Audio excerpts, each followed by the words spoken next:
Good afternoon or morning in your case. Uh, and this is the Central Florida Computer Society and the Sarasota Technology User Group's Window Special Interest Group, or WinSIG. I'm Huey Poplock. I welcome you. We've got a nice group to start out, and usually we add a few as we go along. And we talk about things about Windows and other computer related items, but mostly from the Windows point of view. Uh, and I do have a list of links, and I will show you where they are and how you can find them. Usually a few days, if not longer, or a longer lead time before the meeting. And then they're there after the meeting, and you can check all of the links that I do cover. But before we do that, I want to tell you a little story. I, with thanks to many of you, I was able to purchase a new computer back in March, and I bought a Dell desktop XPS 8960. I love it. And one of the things I did, luckily, was I purchased their service contract for a year. Well, about 2 months ago, I did the update from uh, the whatever it was to the Windows H2. I think it was 20, it was the 24H2. And then I did the October update. And when I did the October update, I started getting a lot of blue screens. And there was no rhyme or reason when they would happen. I could be away from the computer and it would do it. And other times I could go all day long, do video editing and everything else without a problem. I finally, after trying to fix it, I called Dell a couple of weeks ago, called Dell, was on the phone with them for 11, I'm sorry, a whole hour. And they said, well, it looks like it's a Windows problem. So I'm going to connect you to to Microsoft's tech support. And he did that for me. So I didn't have to go through a whole bunch of uh, Windows and holds and everything else. And I got a person from Microsoft, and we worked together and we reinstalled a lot of the Windows updates and got it up to where it was. And then it was in the process of installing the fixes he made. And he said, "Well, it should be fine now." And we hung up. Well, it got to the point, a certain point, and I got a blue screen again. So it didn't finish the update.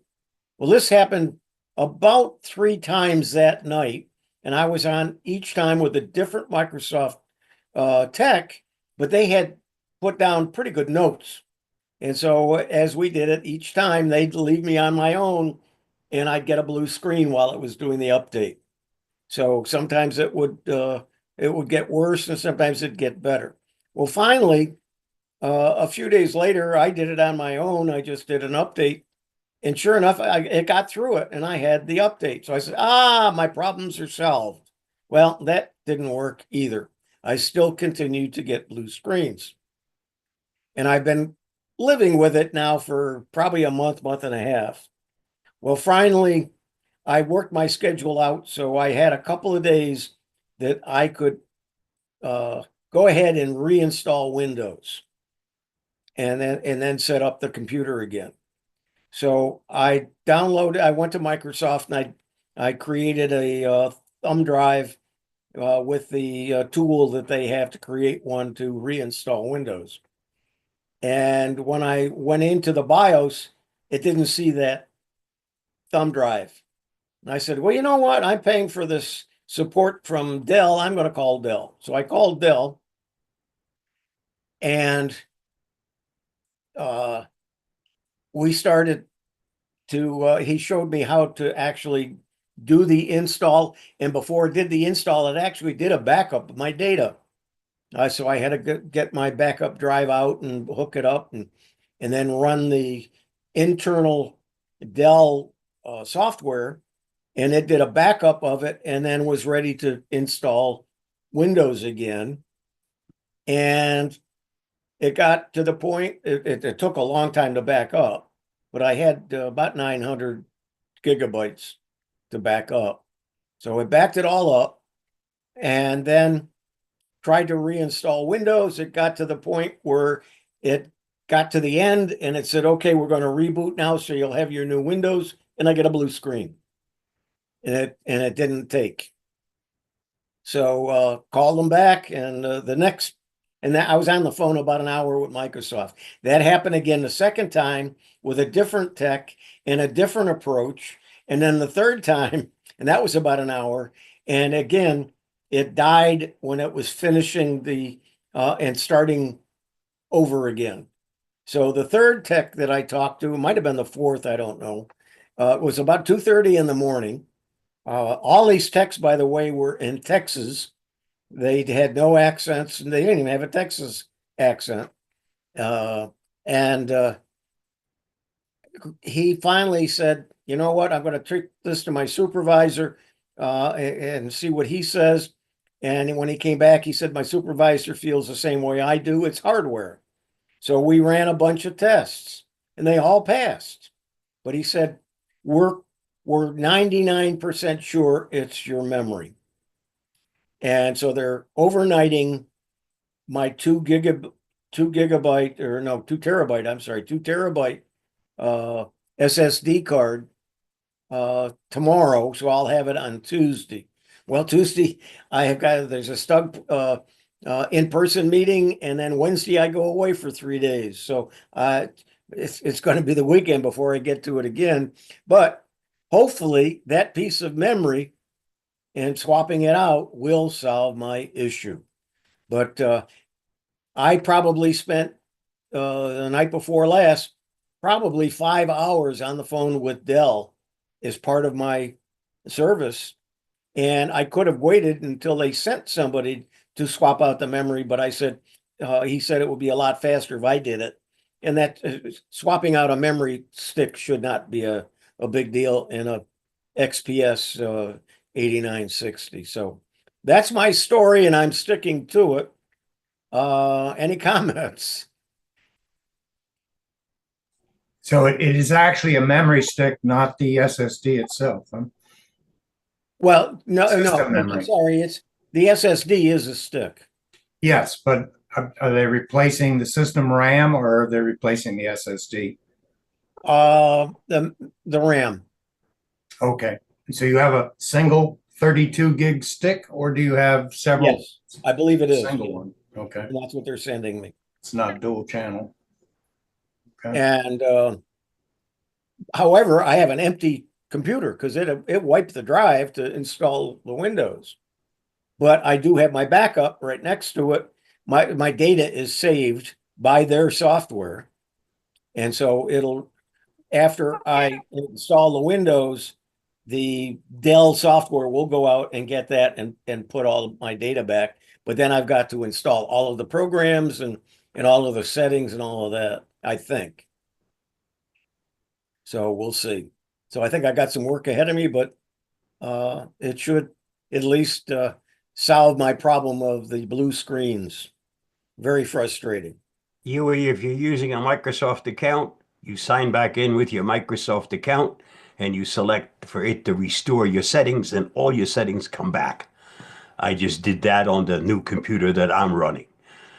Yeah, I I didn't hope have to do any setups whatsoever. I yeah, had I hope installed so. programs, but I did not have to do any setting changes. Yeah, hopefully that'll happen as well. Jolyn, you have your hand up. Yeah, well, this past Monday, I did three brand new setups for laptops, not desktops, but laptops. And two were a breeze because of the ability that Windows now has to do that. And it just grabs everything and brings it into the new machine, including settings. So that's been very helpful. If you haven't been using OneDrive or haven't used the backup feature within Windows, then yeah, it takes a little bit more, but we've been very successful lately with setting up new systems and transferring the data. So the fact that you're having this kind of difficulty with this new machine, come on, Dell, they can do better than this. Well, they've been really helpful. They Well, you paid for it. things and yeah, but I mean, they better be. it's been worth it. Good. That's But good to hear. troubleshooting when we ran the tests on the memory showed good. So if something somewhere's in the memory. So and he wasn't sure if they're going to ask for me to send that stick back or not. So we'll see. Anyway, so let's get started with things here. So I am going to let's see, I'm going to share and make sure I got the sound. I don't know that I'll need it. And the windows and share. Okay, and I'm going to close this down. Hopefully that'll go away. And you should probably see a zoom. And then when I do this, and I go to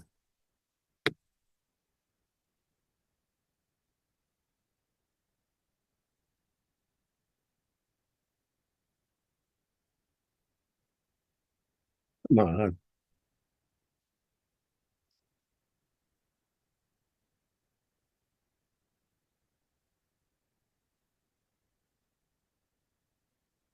So you should be seeing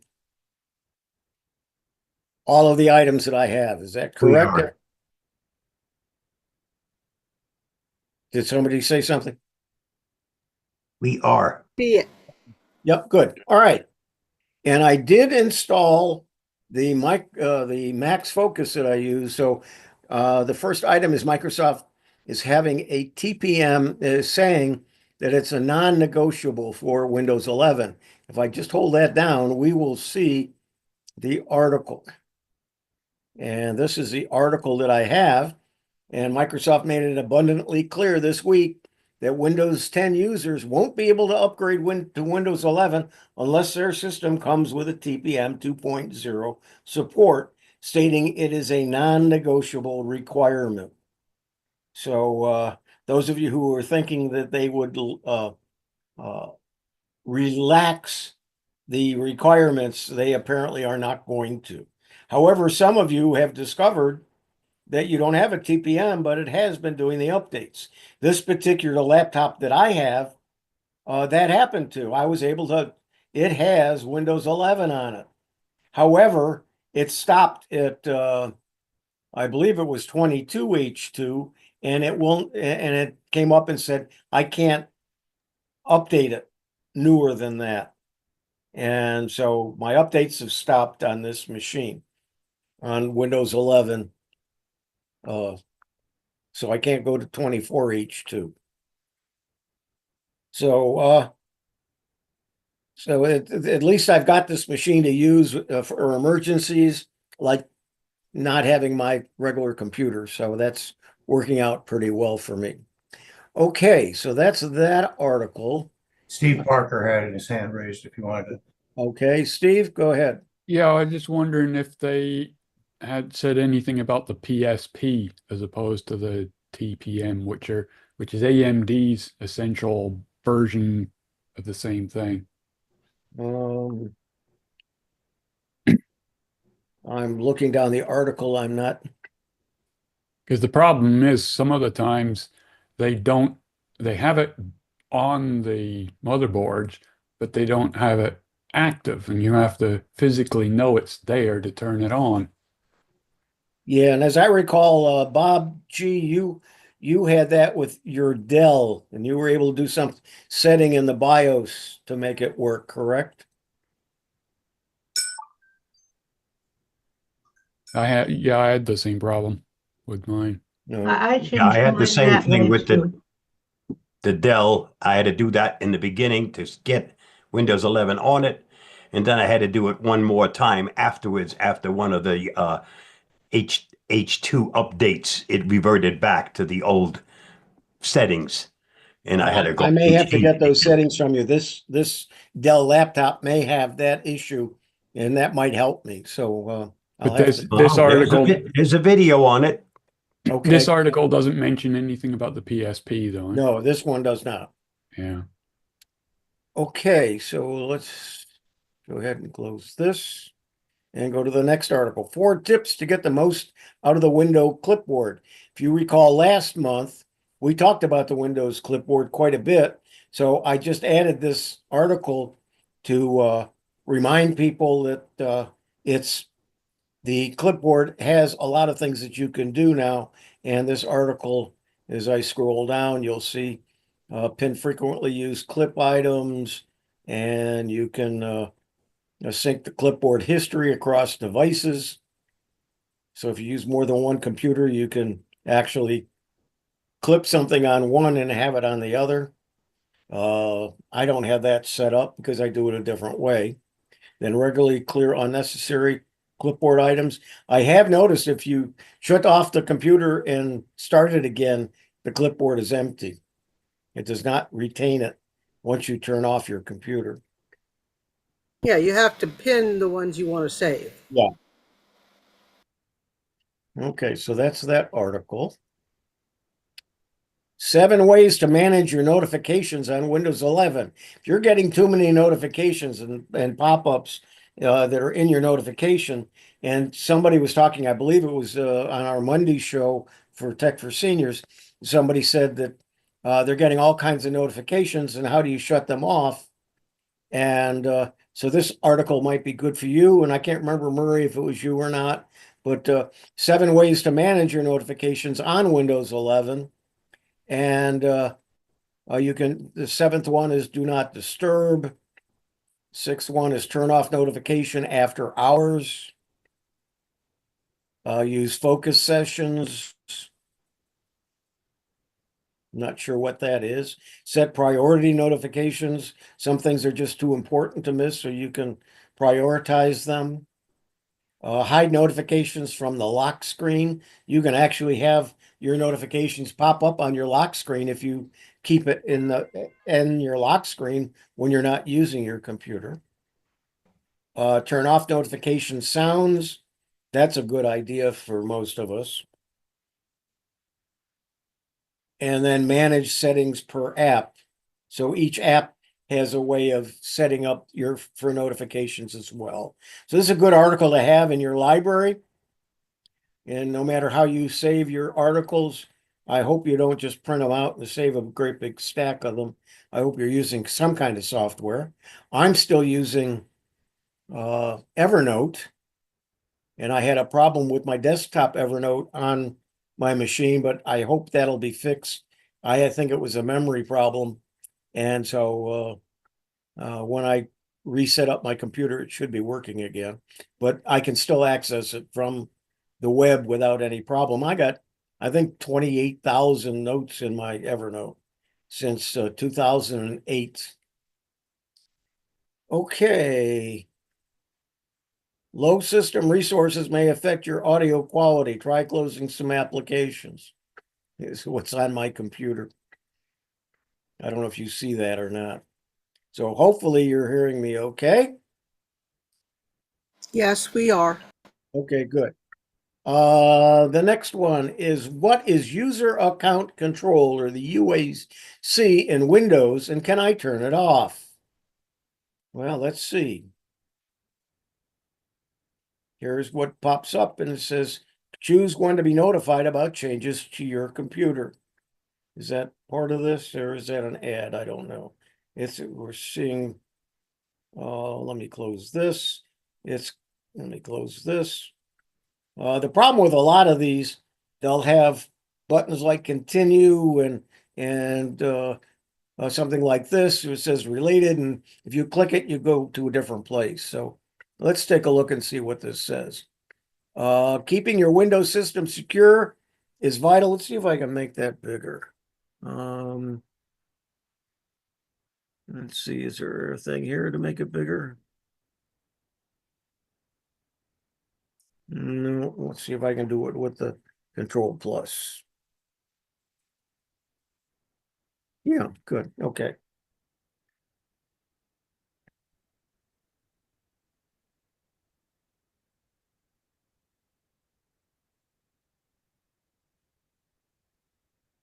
So it takes some time and diligence. However, Microsoft has built in several security measures into Windows that work out of the box to help you along the way. For example, there is built-in Windows Security app when you manage security options, including real-time virus scans.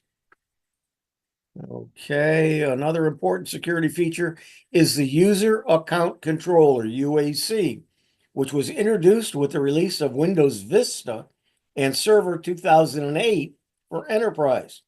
It was designed to protect your computer from unwanted system changes by apps and users. It's been improved over the course of several versions since then.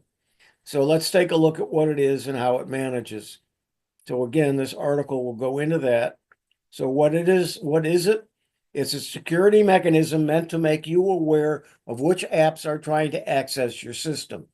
Its main purpose is to prevent software from making unwanted system changes. It prompts the user for permission when the admin privileges are required. When an app tries to change your system settings, it will display an alert so you can decide whether to allow it or continue doing so or not. At first, it felt like it was constantly in your way. It would pop up when apps were making moderate or safe changes. For example, you'd have to click through it when running trusted applications like Chrome, Firefox, or VLC Media Player.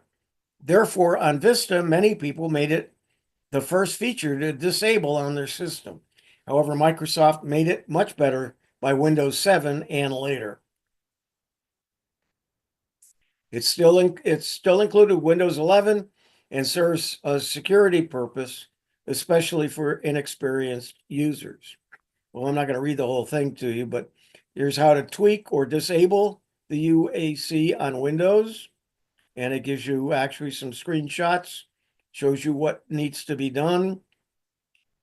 And as we move down, the UAC will display a final time and confirm the change. So choosing the right UAC level. So you want to read this and figure out which one you want to use. I think maybe I can close this. Yep, no. Remove ads. There's so many ads on these pages.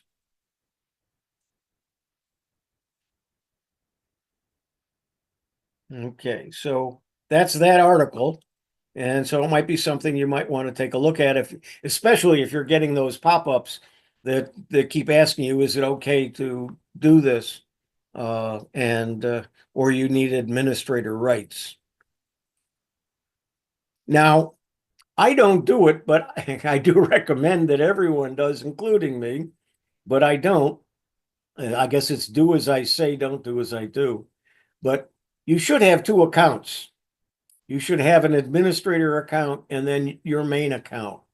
And this, and the reason for that is when you're using your main account, nothing can be installed without the administrator giving it permission. So you sometimes have to either do it through some kind of run as administrator, or you have to back out of it. They're going to do the administrator sign in and then install something and tell it you want it for all users, then get out and then go back into your sign in. I don't know how many of you use that. Let's go ahead and stop the share for a moment, see if we have a discussion on that.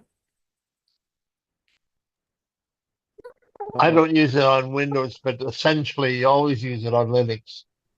But it's very quick on Linux. Okay. Anyone else?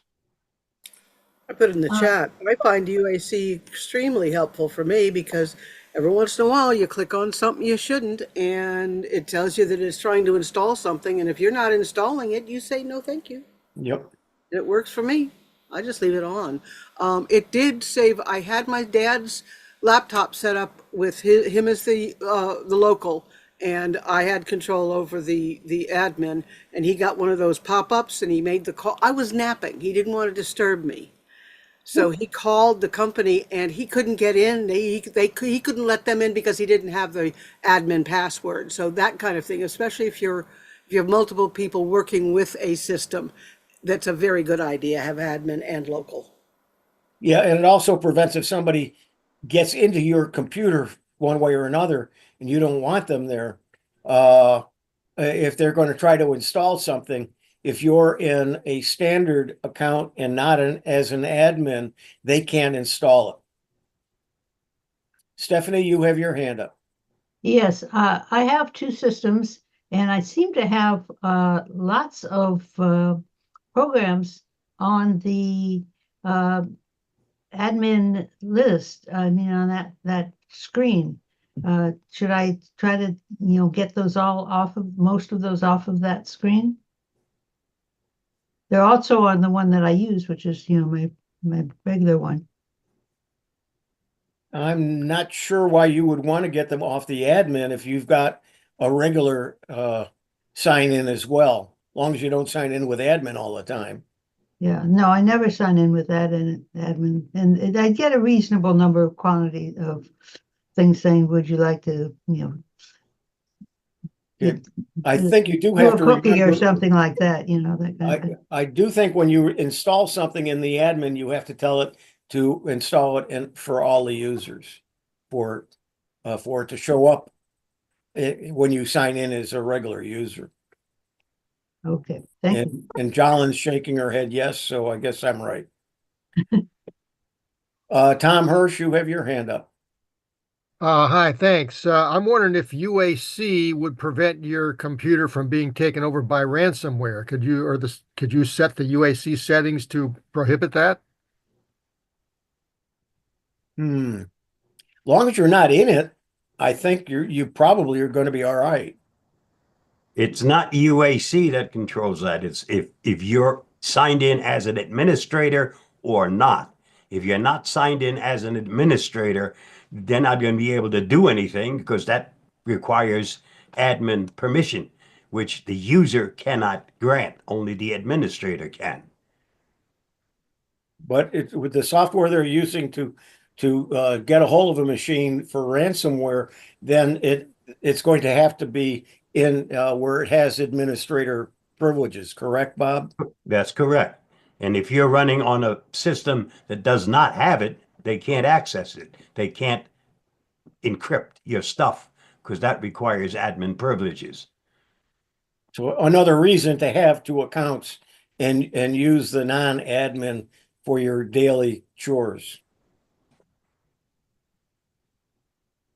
Okay, any other comments? Okay, let's go back to sharing.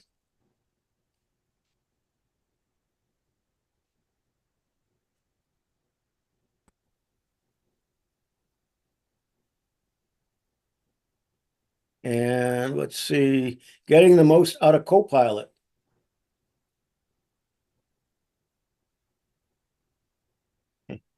The problem with the articles about any of the IAs, the intelligence, artificial AI, I'm getting dyslexic in my older age here. Any of the AI, the problem is that it changes so quickly. Even if you read an article, it may have been updated and changed and so on. But I think this article, there's enough things in there that will make it useful. But it's getting the most out of Copilot. How do you use it versus other AI assistants? I usually use Copilot when I'm asking it a Microsoft question. I'm not sure whether it gives me a better answer than some of the others, because some of the others do get real good answers, but I just feel more comfortable asking a Microsoft product about Microsoft. Jolin, you have your hand up. Just real quick, we were sitting at the center the other day, and one of our guys was talking about doing a tip for the newsletter, and asked ChatGPT about using Windows, using the multi-desktops. And it can be very handy if you're giving a presentation. It can be very handy if you're working on multiple presentations. Well, ChatGPT was asked the question. They got it wrong. I went to Perplexity, gave him 2 paragraphs that were spot on, and he used those, made a few changes, and that's what went into the newsletter. So I have not found ChatGPT to be reliable. That's not the only time I've ever had that happen, where somebody else used ChatGPT to answer a question. The answer was wrong, but when I went to Gemini or Perplexity, I got the correct answer. Yeah, that's why I have all three of them Yep. on my screen Yep. when I open up my browser. They're pinned. Oh, And yeah. I also have Claude there as well. Yep, me too. So anyway, so tech support, health and wellness. There's a lot of things you can do with it, and then there's a summary of the article. So if you aren't using Copilot or any of the other generative chat bots, I do recommend you play with it and learn how to use them. You're going to find them so easy to get answers that you don't have to wait for Jolin to be available. You can ask, and Jolin's answers may be very similar to what they give you. So you've saved her some time and you some time. And when I say Jolin, I'm talking about any of us who answer questions for users and yourself. I frequently go to them and ask how to do something because I don't remember or I didn't know, or and so on. So I'm using these chat bots all the time. Murray, your hand is raised. Yeah, I've been using Copilot a lot for writing scripts to do complex things. And one of the things that you tend to do is to forget that you're not talking to a real live technical person. And sometimes you notice it's going around in circles that, if it doesn't work quite right, then you tell it what it did wrong. And the next thing you know, you'll be back to what you tried 3 times ago. So you got to be careful and remember that hey, they're not real people and they don't really understand they're not really, experts in the field. They just make you feel like they are. Yeah. And I'm also finding that sometimes when it gives me a detailed description how to do something, it says to click this button that's up on the top left, and it's not there. Well, it might have been when that information was given to that chatbot, but it no longer is true, or it may not be true for the version you're using. So sometimes, yeah, I tell it button's not there. It says, oh, you're right. They changed it last year. It's now this. yes, yeah. So that sometimes I'm saying it's not there. That button is not there. Is there been an update or an upgrade or a change? And sometimes it knows it, and sometimes it's just I don't know. So. Okay, so that's a good article, getting the most out of Copilot. Yeah, can I ask or say one thing? The other thing I've noticed as well with the AIs, just typing in your question is halfway on the way to solving it. Just by typing it in, you get a better frame of what the question is, because if you can define it, you'd stand a much better chance of finding a solution for it. Yeah, let me go ahead and stop the share because this opens up a little discussion that I'd like to throw out there, and that is there's Leonardo.ai just came out with something that actually creates the prompts that you want to create images, and I think we're going to see more and more of that, where you can ask your AI tool to create the prompt that you want. And then you can, and it will be a short prompt, and then it embellishes it, and then will give you the answer. So I think for those of you who are having a hard time in understanding how to do a prompt, there's a lot of videos out there and a lot of files and websites out there that will kind of explain how to do it easily and quickly. But I think you're going to more and more find that part of it's also going to be automated. So anyone else found any of that or seen that?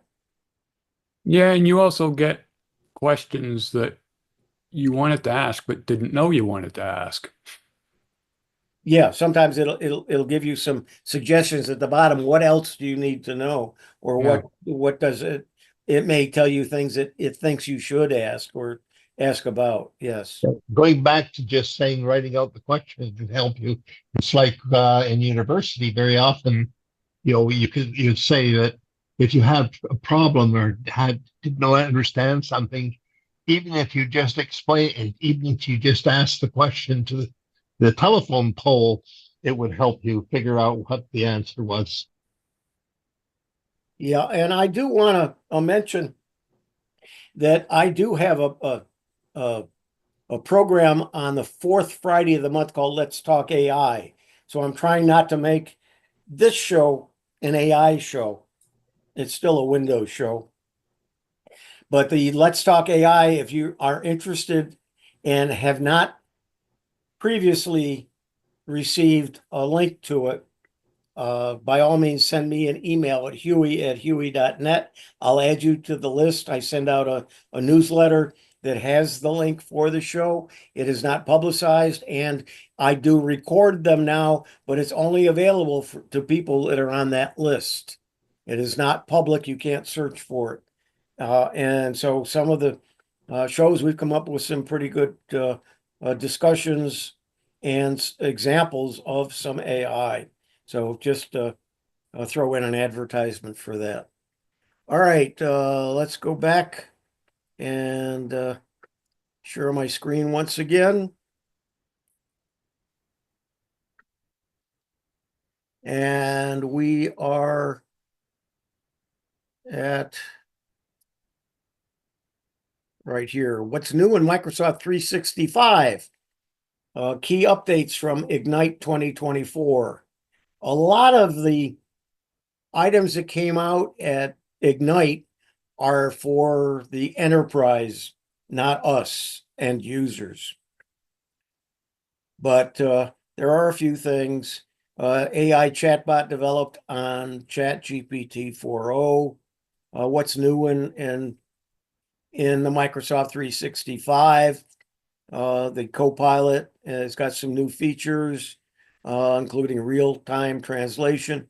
And again, some of these may not be available to us as end users.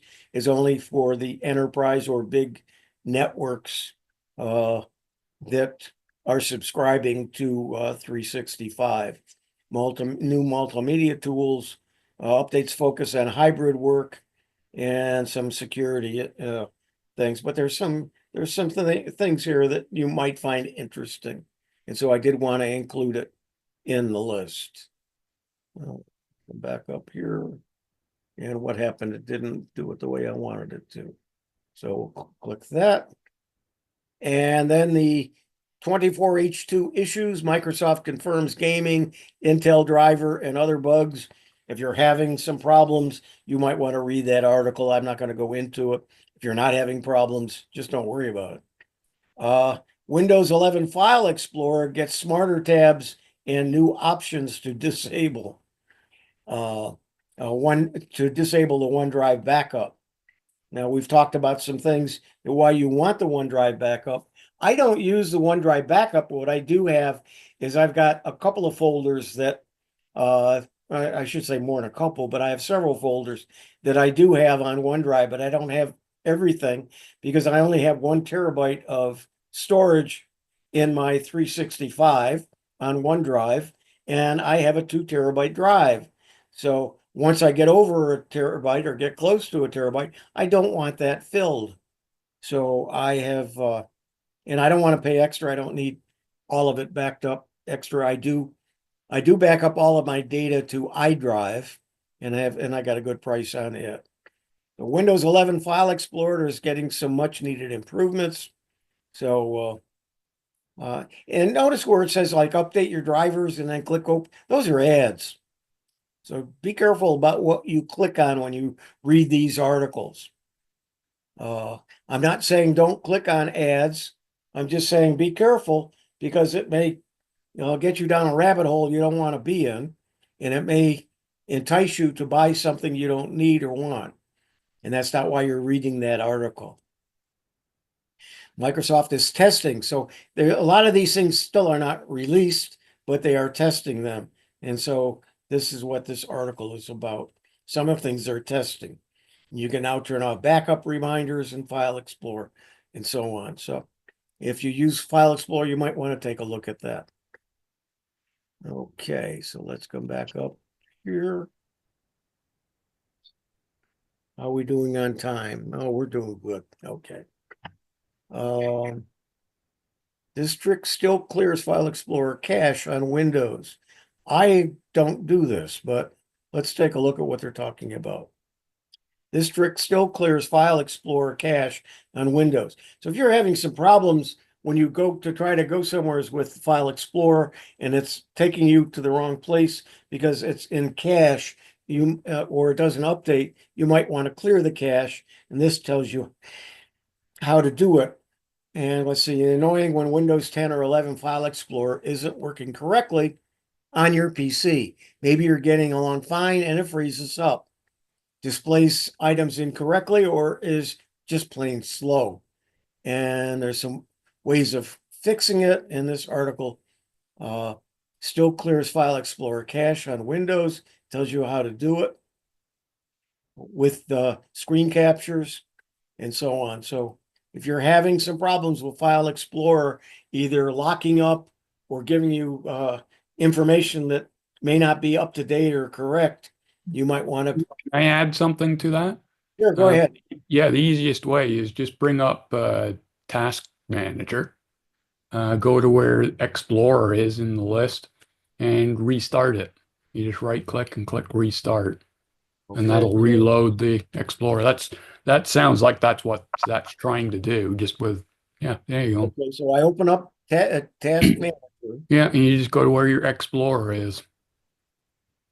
Okay, and then of course you can sort by name, which will make it easier. And is it going to be Windows Explorer or just Explorer, I wonder? I think it's File Explorer, probably. I may Might not. find it faster in the search box. Yep. And let's see where the search box is. I don't, up here, okay. And we just look for Explorer. There you go. Yeah. And if you right click on that, you see Restart. Don't click on it now because you'll. Oh, yeah. But it's this same thing. Well, if you end the task, you've lost it and you can't get it back. But if you restart it, it closes it and then starts it back up again. That's the same thing as refreshing your cache. Okay, great. Okay, the next article is Microsoft may finally be fixing some of the most annoying parts of File Explorer. Again, more on File Explorer. If you don't use File Explorer and are not using a third-party file manager, you should be using File Explorer to do your file management. And you'll find that it is a good tool. 10 Microsoft Word 2024 tricks you wish you knew sooner. Well, let's take a look at those. I just didn't do that right, so I'm going to go back and do it this way. I open it up with my Max Focus. We don't need this.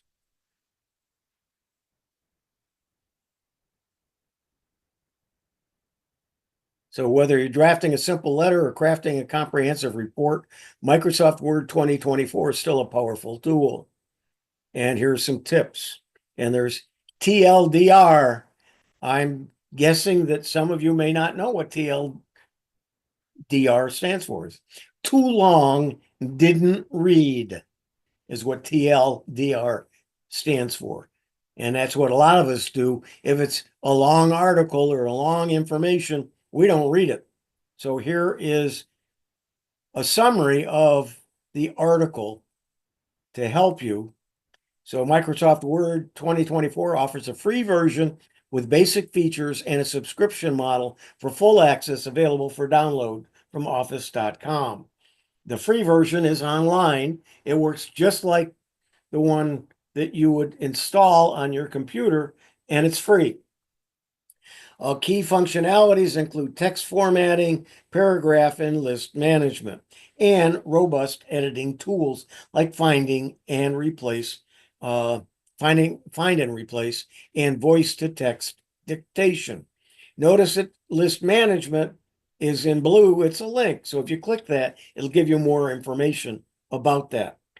Enhance documents with tables, images, shapes, and charts, and customize page layouts with adjustable margins, orientation, and columns. These are part of Word you're probably not using. And you can save documents in various formats and share them easily via email or cloud links, ensuring compatibility and seamless teamwork. And then it goes in and it talks about each of those items, creating your first document, a beginner's guide to Word, and there's a tutorial, a video. And then there's unlock more potential Office 365. There's some other articles that you may find. Microsoft 365 tips and tricks for beginners in 2024. New features rolled out in July of 2024. So there's a lot of really good articles. If you're using Word, you really need to see some of the things that it has built in that you're probably not using. Mastering text formatting, organizing with paragraphs and lists, refining editing with editing tools, enhancing documents with visual elements, insert and customize tables, add images and shapes, and smart art to illustrate concepts, create and modify charts to represent numerical data visually, and then customizing the page layout, managing references and citations, enhancing collaboration and review, saving and sharing your work. And what you're also going to notice now, that if you have the paid version of Copilot, Copilot's going to be, you'll have, and I think even if you don't have the paid Copilot, it still may have a little Copilot indicator in Word. And so that you can use Copilot to tell it, create a paragraph to say this, then you can go, then start editing it within Word. So you can do a lot now with AI. And again, a reminder, if you're not using any AI, you need to learn some things about it to get started with it. Bob, you have your hand up. One other thing to remember, even if you're paying for Office 365, there are things that are available when you use the online version that just aren't part of what you have on your desktop. And some of that relate to AI. So sometimes if it doesn't work on your desktop, use the online version and you find out, oh, it's here. Yeah, transcribe is one of those things. Okay. The two participants have their hands raised. So I can't see who they are. So, well, let's go ahead and stop the share and then I'll be able to. Murray, you got your hand up. Yeah, I just wanted to mention a couple of things back. You talked about updating. Well, you talked about updating drivers and be careful of it. But I just found that Microsoft's PowerShell 7, with it, you can, there's a good video or tutorial on it, but you can update all of your software on your computer and drivers using PowerShell 7 at once. I know some people are using other third-party tools like PC Update and so on, but this is so much easier. Finally, it's like Linux. You can update everything with this tool. It's a little bit more complicated than Linux because you do have to interact. You have to give permission to do the upgrade for each program. But I know I just did that yesterday, and there were 25 applications that needed updating, and it updated them all. Okay. Murray, besides you and Steve Parker, is there anyone else that uses PowerShell that's on here? Well, I've sure never used it for that, and I've only used it for very Murray, I'm simple asking things. if there's anyone else other than you. I use it as needed, yes. Okay. So that's Drew. Anyone else? I use it for renaming files. I didn't understand who just said that, and I didn't understand what you said. I use it for renaming files, or I have a group of files that needs to be renamed. Okay. That's Walter. Thank you, Walter. And some of the esoteric tips that you find online or find in YouTube, they'll use PowerShell, and sometimes even AI will suggest using PowerShell with a bunch of commands. And for me, it's instead of trying to learn what they're doing, I just use cut and paste. But it's very rare. John, Yeah. in your lab, do you talk about PowerShell at all, or do any of No, your people use it? no. It's Maybe fairly advanced. maybe some of the volunteers do, but I've never had someone come in and ask me about it. I use PC Manager that comes with Windows, but other than that, I haven't had a need to. I really haven't had the need to use PowerShell, although it's on the system. So There's a lot of things in what the heck's that thing called? The Power Toys of yes, Microsoft. They'll do also. that too, like the mass rename and all that sort of thing. Yeah, I The came up. PowerShell 7 is new. Just came out a short time ago. Yeah, Yeah. I use the Power Toys occasionally, but I've never used um, Shell. the PowerShell. So I couldn't even teach it. If I had Yeah. before, I certainly would. I hadn't used it for very much, but boy, this one feature is sure good. Okay, I wanted to point that out because some of you may be thinking, "Gee, that's I never heard of it or I've never used it." And is it important? Well, as you can see, only a very few of the people that are on here even try to use it, so I wouldn't worry about it. Okay, any other comments or so? We'll go back to the list. Now, let me correct myself. I use Power Toys to rename files. I have used PowerShell setting up some Azure issues. Okay, thanks, Walter. Okay, so let's go ahead and back to share.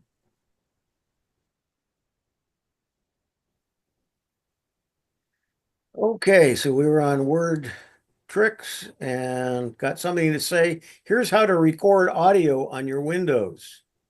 Well, basically how to set up your microphone to work. Come on, I got too many pop-ups going on here.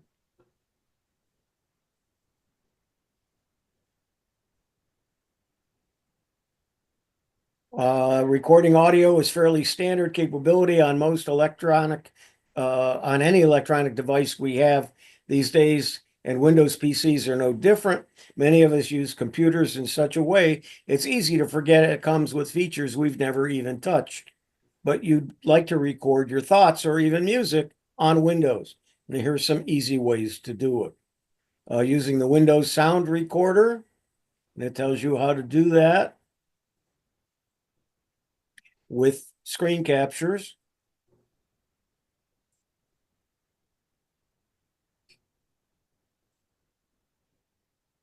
Using Audacity. I've had some things lately that I've needed to use Audacity to do some audio file editing. And gosh, it's not as intuitive as I would have hoped. Some things that I've done using other programs to edit audio don't work the same. So I've been playing around with it. I do have to watch a couple of videos, I guess, to figure out how to cut and paste and do some editing using it, but it's free. Audacity is free. Yeah, if you think Audacity is complex, wait till you see Adobe Audition. Yeah. No, thank you. Okay, so you can download and run Audacity, and it does give you some information here and what to do. And you can use that also to record any audio that you want and then edit it afterwards. How to record your computer audio. So it tells you how to set that up. So if you want to, if something's coming through your computer and you want to record the audio, there's ways to do it.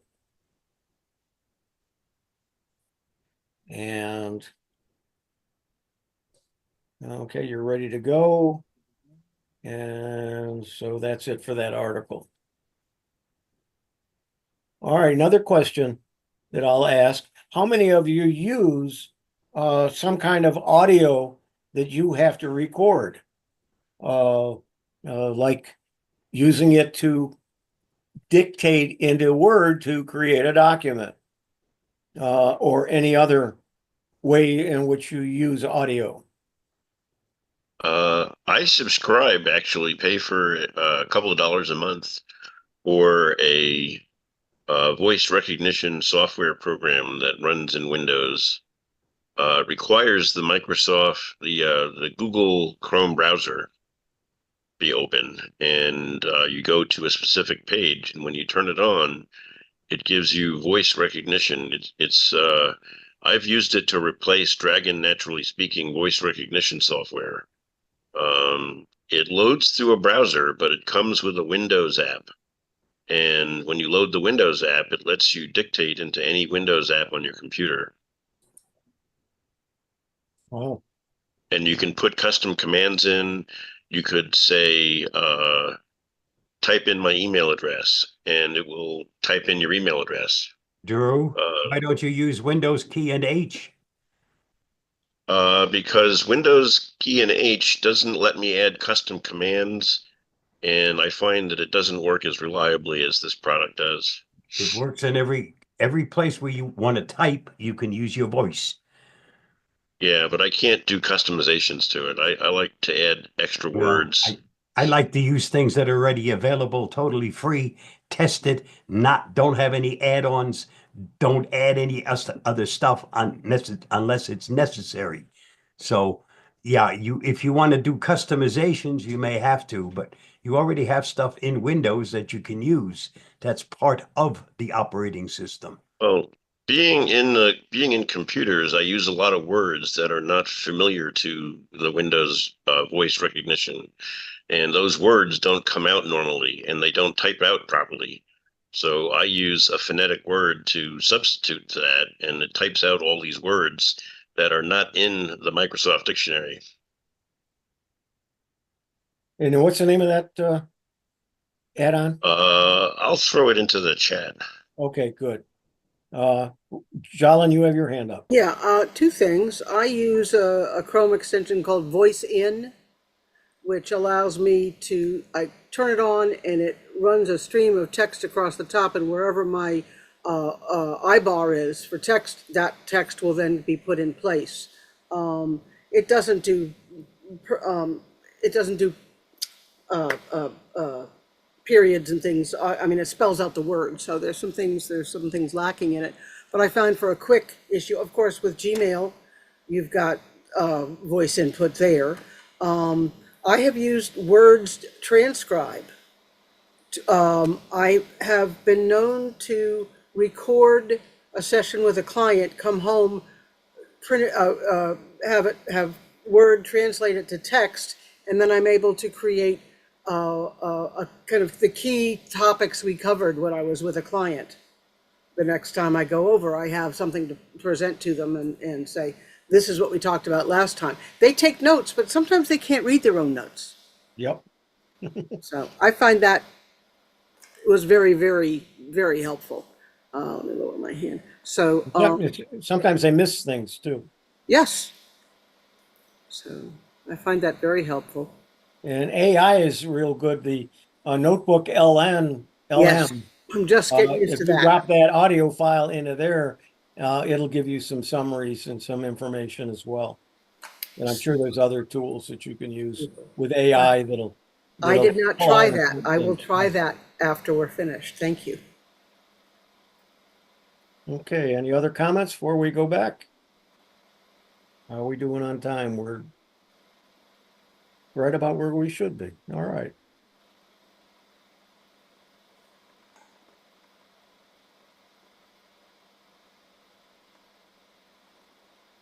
Ten things you need to upgrade to the ultimate productivity machine. I hit the wrong button here. There we go. No. There we go. Now let's see what it has in this article.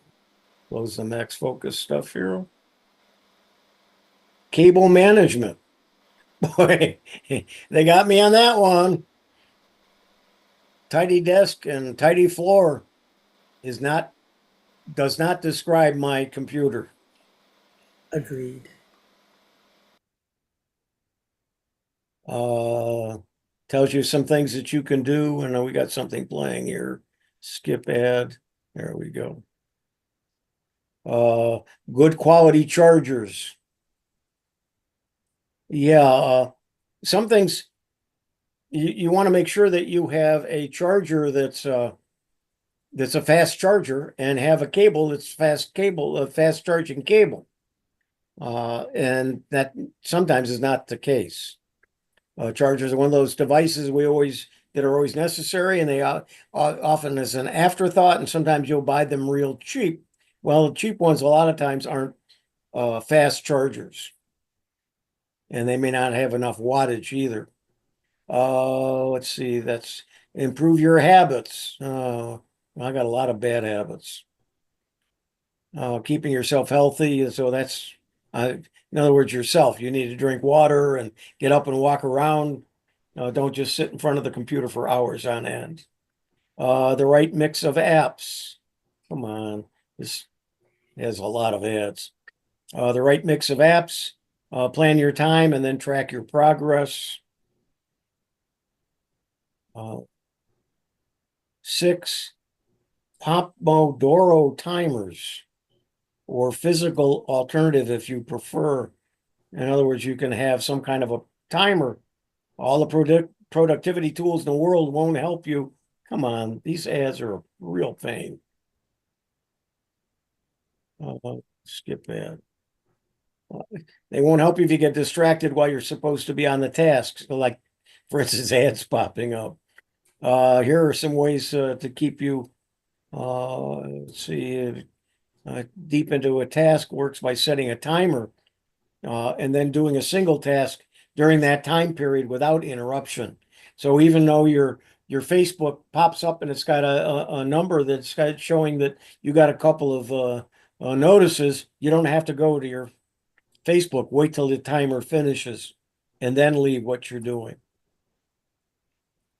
Tick, tick. Quality mouse and keyboard. That's the problem I'm having with this laptop.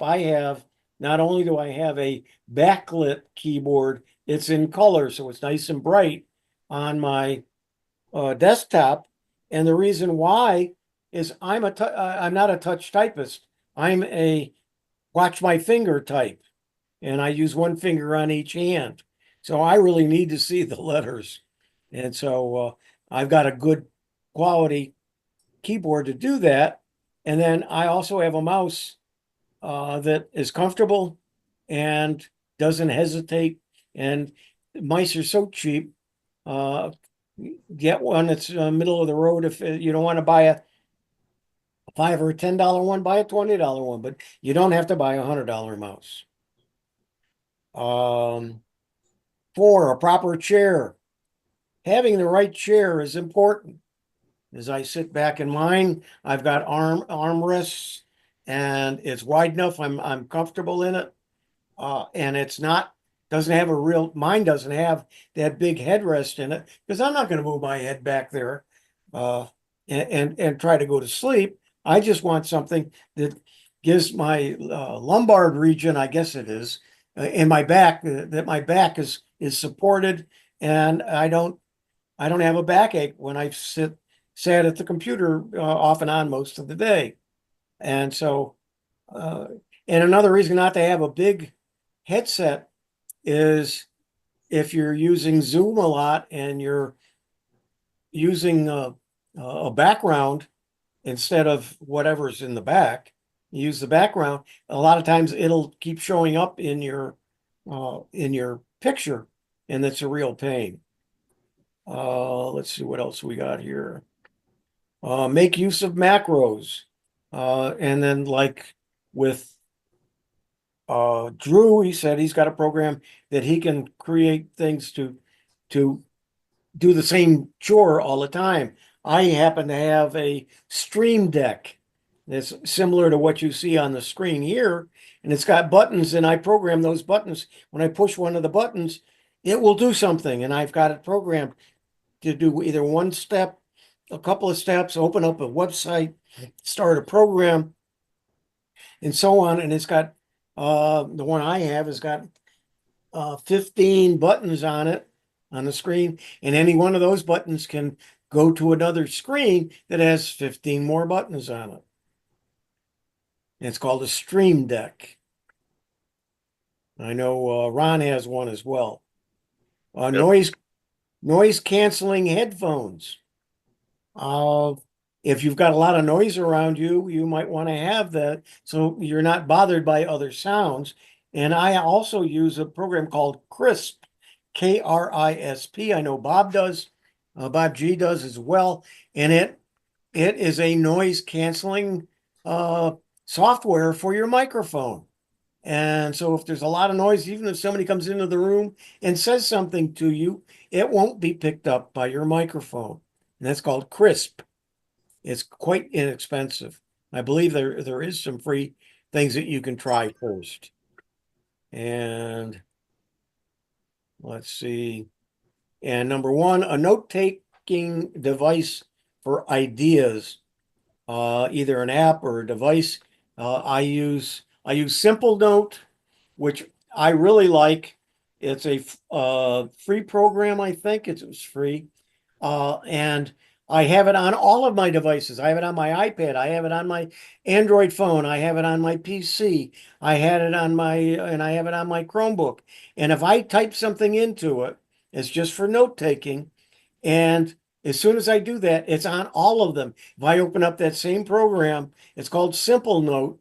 If I open that same program on any of the other devices, that note is in there. It's all text. It's not formatted stuff, but it's good. If I need to copy a link and it's on my phone and I want to use it on my iPad, that happened to me this morning. What I do is I just put it in Simple Note. I open up Simple Note on my iPad. There it is. I highlight it, copy it, and then paste it into the program I wanted. So I don't have to sit there and type in a long sentence or a long code or password or whatever. So let's stop and share. And we're getting down there. So any other comments, questions? Simple Note. Anyone else use Simple Note? In the past, you use the immersive reader, and I've been using it on mine while we've been going through these things, and I'm not seeing a lot of the ads you are. That's correct. I'm using something to make it easier for me to go in and out without opening up a bunch of pages, and it's called Max Focus. And I did a video on Max Focus, and and it also has a reader in it, but it's a time-saving thing, which I probably should be using anyway. Bob, you have your hand up. Yeah, I found Phone Link to be very, very handy lately because my phone might be on the charger and I'm getting the verification code from an app. And with Phone Link, well, it pops up on my computer. I don't have to worry about if I have the phone. And then I had the phone Absolutely. on the charger and somebody called me. I just picked it up on Phone Link. I don't Yeah. even have to move. I do that all the time Oh, myself. It's a real convenience. If you're not using the phone link and have it connected to your computer, it really is convenient. And you can type in your text on the computer. Yes. Yeah, I've been doing messages.google.com for a long time it's a pinned tab on my Chrome. Same thing here. We all have our little tricks that we use. And that's what's good about the WinSIG that we do. We get to talk about a lot of these things and we share little tricks and programs and so on that we use. So I hope you get some value from that. Okay, let's see where we're at to share. We're getting down to the nitty-gritty here. Probably won't get to everything today.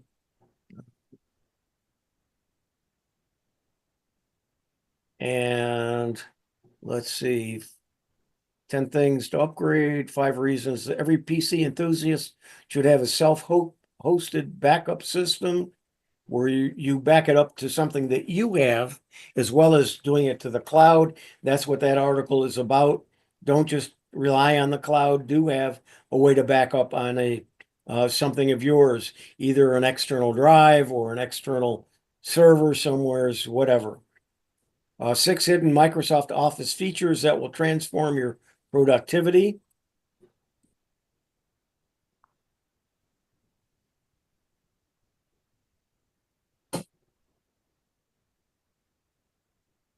A smart lookup. Definitions. Let's try the reader with this and see what happens. No, it goes to the regular page. No, it's doing it. There we go. The smart lookup. View definitions with context. So you're able to do, if you right mouse click on, you highlight something and right mouse click, a lot of times you can look up information on that particular item or word. Ink replay. Relive your drawings. And that's the ink display. Quite literally, exactly what the name suggests, some apps in the Office suite allow you to draw inside of them. For example, you can draw within Word to add shapes to your document and then or sign a contract. PowerPoint lets you draw on slides for extra elements to your presentations.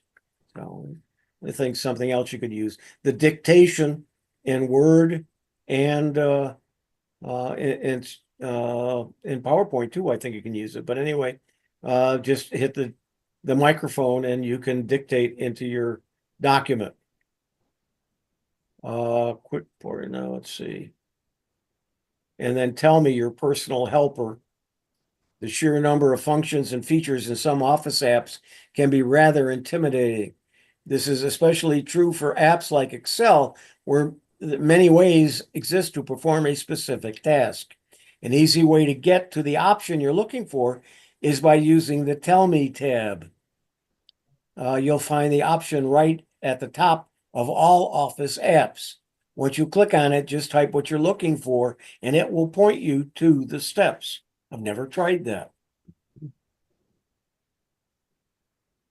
And finally, number 1, a focused inbox. In your inbox, if it's like mine, it's cluttered with promotions and social media. You may find it hard to search for important emails. And there's a way to, if you're in Outlook, you can enter focused inbox on Outlook, and the feature automatically segregates essential emails into a folder while keeping spam. I'm listening to a meeting, and I'm looking at the Princess Auto Okay, sale for the so month. let's. So- Somebody's talking here. Let me mute somebody here. See if there's anybody else I need to mute. No. Okay, so I think we're down to the point. We'll probably miss the last couple of items on there. By all means, feel free to click on them and go to them after the show or after today, after you watch the Central Florida Computer Society meeting, which follows this. And all you have to do is stay on here. Any final comments, questions? Thank you. Hope you got something out of today Absolutely. and enjoyed the hour in 15 minutes that we had together. I certainly enjoyed it.